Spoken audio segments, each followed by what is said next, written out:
Oh, hi, didn't see you there. Welcome back to Phil and Watches. I'm Phil and this is the watch.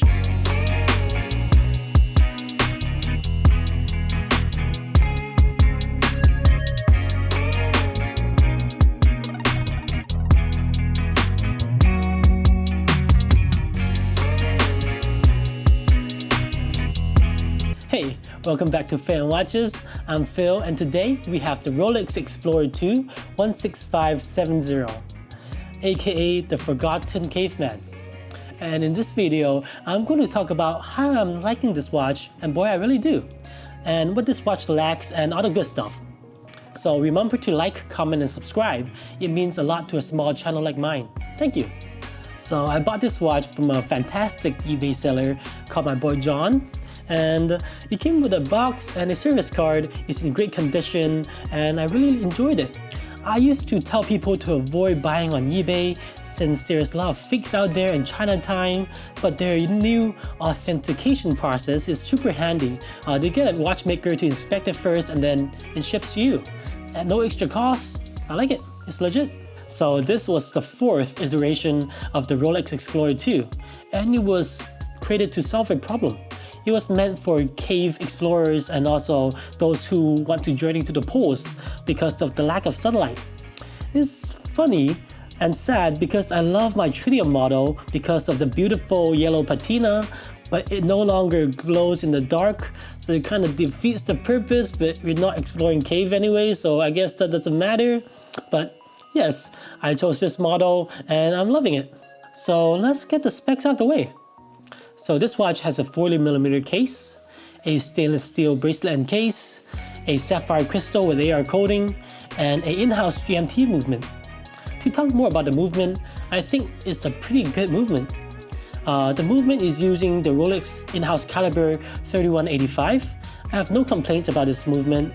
It's reliable. I got mine running at +3 seconds speed per day, and it's just a joy to wind the thread. I love the orange hand that pops and the GMT function is super useful.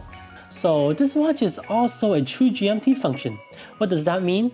Well, that means you can set the red hand to your home time, keeping track of it in the 24-hour bezel and setting your local time with the Mercedes hand, so that if you're changing time zones, you could simply just wind it and it pops to the next time zone, which is pretty handy and useful when you're traveling. So let's move on to the dial. I think the dial they use is fantastic. I chose the black dial because it's more sporty and understated, but the white dial looks good too. The black they use is pretty rich, unlike me. I still eat ramen 4 times a week, so yes. It is very similar to the GMT Master Dial, pretty much the same thing, with the date at the 3 o'clock. It employs Rolex's signature elementary dial, where you can learn about all the rectangles, the triangles, and the circles. I think it works well, it's legible to read, the hands are nicely polished. I particularly like the Mercedes hand in contrast with the subtle GMT hand. It's not overdone. I feel like the newer versions of the Explorer 2 is way too much with the bigger GMT hand. It kind of distracts from the rest of the dial. So my favorite part of this watch have to be the indices. I chose the tritium dial because the patina beautifully aged from a white to a nice creamy Asian yellow. And they're really applied and nicely finished. The extra shininess from the white gold is appreciated.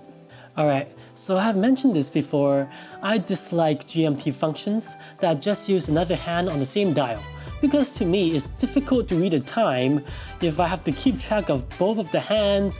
One hand makes a 12-hour rotation while the other makes a 24-hour rotation.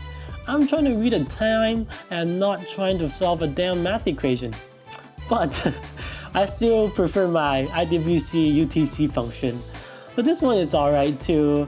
Once you get used to it, it's not that difficult, I guess. So yeah, and it makes the dial less clustered.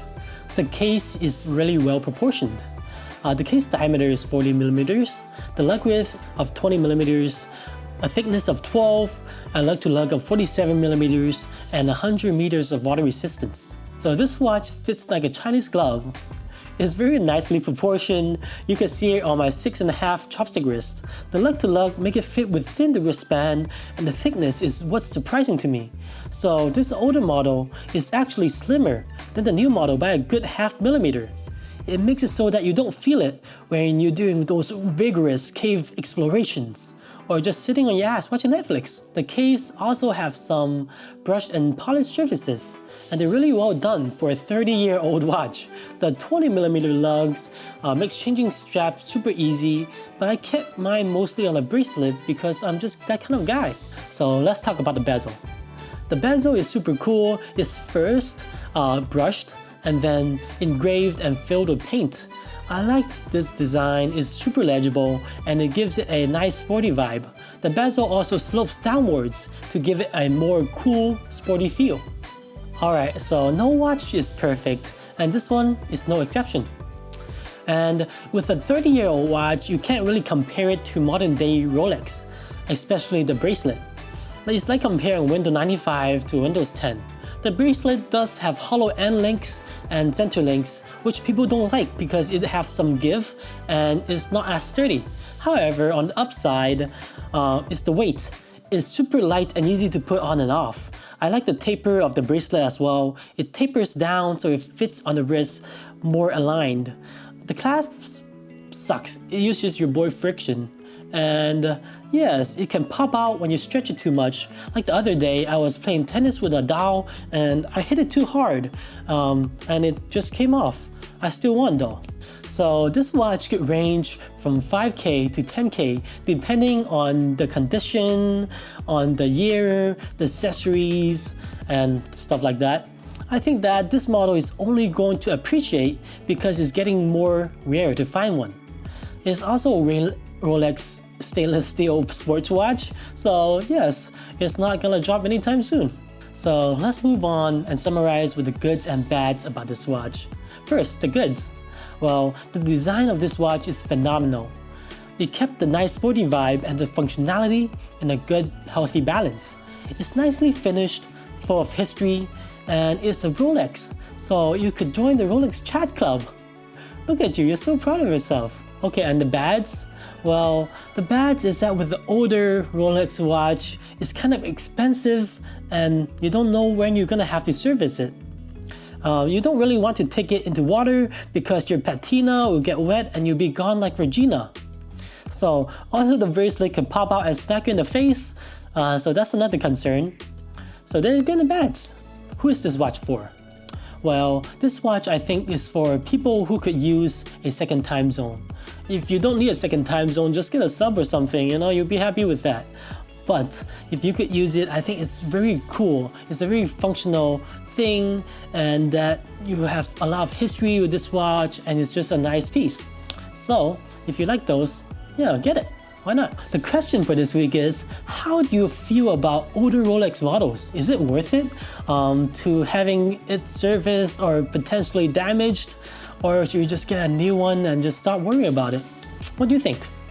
Okay, thank you for watching, guys. And next week, we might be talking about a Seiko SARB017, the Alpinist. So stay tuned, boys.